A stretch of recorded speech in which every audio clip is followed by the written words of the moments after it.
It's funny. I had a very vivid dream. Sensitives have dreams a lot of time, and I had a very, very vivid dream this morning where it was great. It was very vivid where I met somebody. It was like at a coffee shop, and they had this thing where they could, like a time capsule, where you could choose any year you want to go to, and they could put you there. And I chose 1969.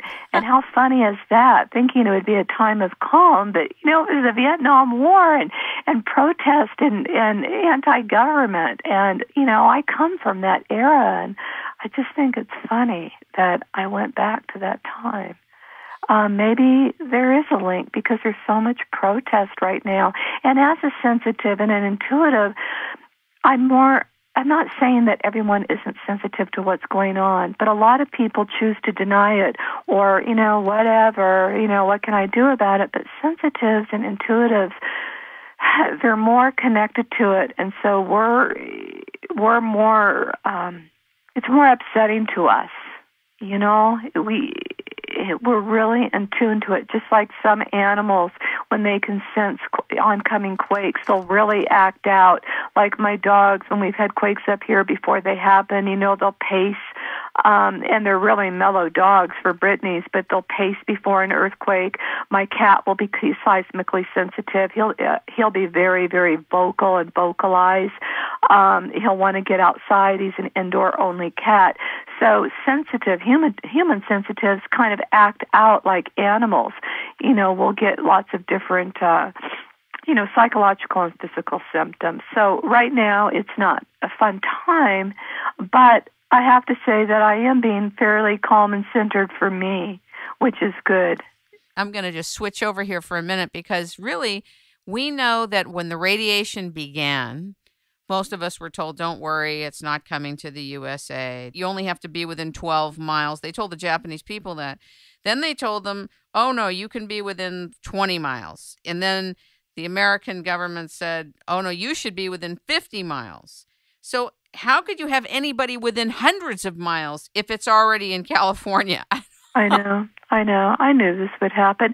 It reminds me of the classic novel and movie On the Beach. No, it wasn't an atomic bomb, but, these people, it focused on, you had to read it in high school, and I've seen the movie. It focused on just one little group of people, and they were the surviving stragglers, and they were waiting it out before the radiation would hit them in Australia, I believe, and then they had, like, cyanide pills or some pills that would just,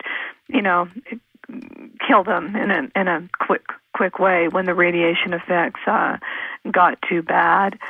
In a way, I'm just getting images of that. I'm not saying California, we're all going to have radiation sickness and die, but we are facing a nuclear meltdown in Japan. These people do not have it contained. We don't know the truth. We don't know the scope of how bad it is. We're really at their mercy, and we're trying everything. This would make a great sci-fi disaster film. I mean, it's playing out like that. And, with a master's in English creative writing, you can imagine where my mind's going. But, all my predictions are coming true. I mean, when the nuclear reactors came into play last week, I believe, on the site, I said, it's going to get worse. I know it is. And I see this is going into a meltdown. And some of the posters said, no, be optimistic, blah, blah, but, and that's where we're headed right now. And again, if we do have a meltdown, if it's already hit the West Coast, yeah, I mean, you don't have to be a scientist to say that we will get more radiation. But let's put it in perspective. We are 6,000 miles away. So, I don't know, Berkland told me the other night, we talked a long time on the phone, if we all survived here, of the bombing of Pearl Harbor, it couldn't be really any worse than that, could it? I don't think so. I don't know, maybe that's a rhetorical question, but, I don't plan on leaving Tahoe today. I did flee the Angora fire, a wildfire, here back in 2007 because as a journalist, I covered the firestorm in Oakland, the Bay Area, and that was really scary. If you've ever been in a firestorm, you want to flee, and people did lose their lives because they couldn't leave. They were trapped on this one narrow road. They couldn't get down, and the fire engines couldn't get up to put the burning houses, the flames out.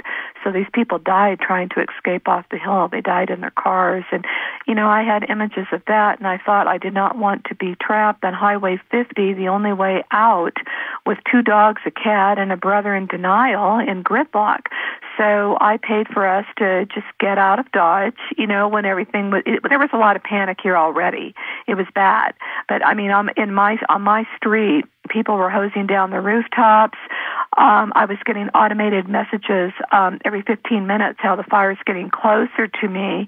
It was just too much drama. And I finally convinced my brother, let's just go. We have nothing to lose. I'll pay for it. And all the hotels were booked because people had to, they had to evacuate their homes. So I just chose to go to a pet-friendly hotel that I was comfortable at in Reno. I'm not saying I thought the fire was going to spread to Reno 50 miles, but I just wanted to have the clear air and, no drama, and just, and I'm glad I did do that. It's not fun to have to leave your homes. It really isn't. And you're seeing this in Japan. My heart goes out to all these people that are homeless and that have to evacuate. It's nerve-wracking. You have another issue.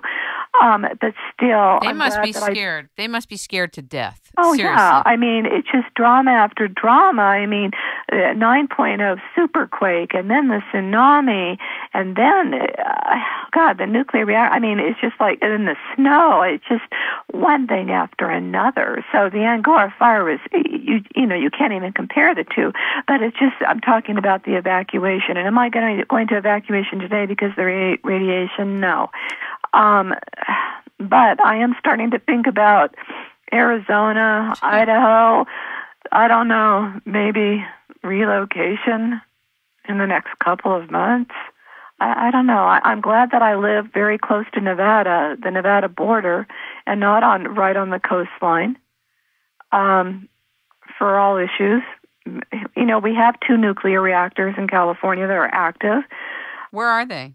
There's 2 of them. There's one, San Luis Obispo, and that's kind of like Central California towards Southern California. And then we have one, I'm not sure if I could pronounce it, San Onofre.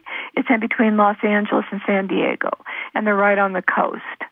And of course, last book signing I was at, I noticed they have the tsunami signs, in the coastal areas, just like they do in Northern California.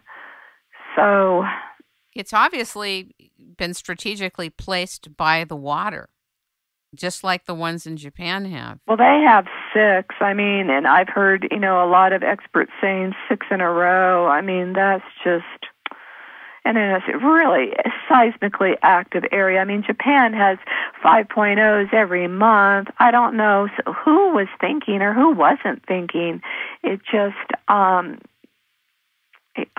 just wondering how many, after the Indian Ocean quake tsunami in 2004 on December 26, which did happen on a full moon, in respect to Jim Berkland, there were scientists that knew that was going to happen one day. I'm wondering how many scientists knew that this could have been the outcome. When you say scientists, do you mean scientists at a nuclear level or scientists having to do with geology and weather? Probably both. Okay. Both, but definitely nuclear scientists. I'm wondering how many knew that it was really a grave mistake to have 6 reactors all lined up like dominoes. And, Tokyo, it's the largest city in the world. It's just a sitting duck. And they've had tsunamis before. They've had major quakes before. They have never had a great quake. Maybe back in, way back, 1500s, I believe they've had, I'm not sure about the magnitude, But to my knowledge, this is the greatest quake they've ever had, and it is a great quake. Again, 8.0 plus. We're going in, and again, it was upgraded from 8.8 to 8.9, then to 9.0. Some people are even saying 9.1. Wow. But I mean, I'm sure there are experts that knew that this would happen. I'm sure there are. There had to be. But I never thought about it. I didn't even know they had nuclear reactors there.